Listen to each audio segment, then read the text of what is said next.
Top List presents 6 weirdest things done by evil dictators. Number 6. Kim Jong-il. Shin Sang-ok was a famous film director known as the Orson Welles of South Korea. He established Shin Films and made many films through the 1960s, which garnered recognition for South Korea at various film festivals. In 1978, he was kidnapped and brought to North Korea, where he says he was imprisoned and forced to modernize the repressive country's film industry. Dictator-in-waiting Kim Jong-il wanted to show the world that creativity could thrive in North Korea. After 3 years in prison, Shin was united with Choi, and the two were instructed by Kim Jong-il to make films for him in order to gain global recognition for North Korea's film industry. The result was a series of films including Pulgasari, a blatant Godzilla ripoff, albeit with a socialist message and heavily controlled by Jong-il. After making many films for Kim Jong-il, in 1986, Choi and Shin escaped from North Korean supervision to a U.S. embassy while in Vienna. Pulgasari was released to the world in 1998 and was a flop. Number 5. Ferdinand and Imelda Marcos. Ferdinand and Imelda Marcos, rulers of the Philippines, were huge Beatles fans. The Fab Four were invited to play the Philippines on their 1964 world tour, which they accepted. However, upon arriving, they were greeted at their hotel by military personnel, who told them they were required to meet with the Marcoses at the presidential palace for a luncheon. Having just flown in from Tokyo and needing rest for their 2 shows later in the day, they declined. First Lady Marcos was outraged, and she quickly helped spread the word throughout the country that the Beatles had snubbed the president and his wife.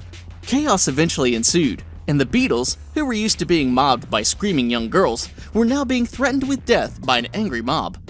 They had to sneak back to the airport and run out onto the tarmac to catch their plane. Number 4. Idi Amin.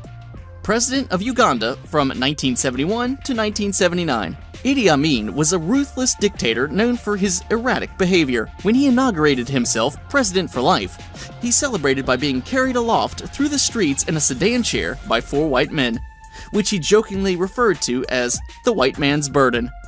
We Africans used to carry Europeans, but now Europeans are carrying us. We are now the masters.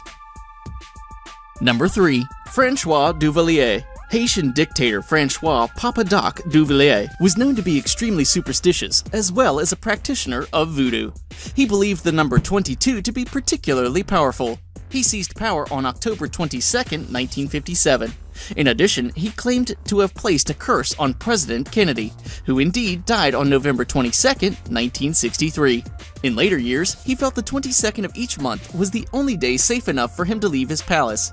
He died on April 21, 1971, after a long illness, but his last wish was it not be announced until the 22nd. Number 2.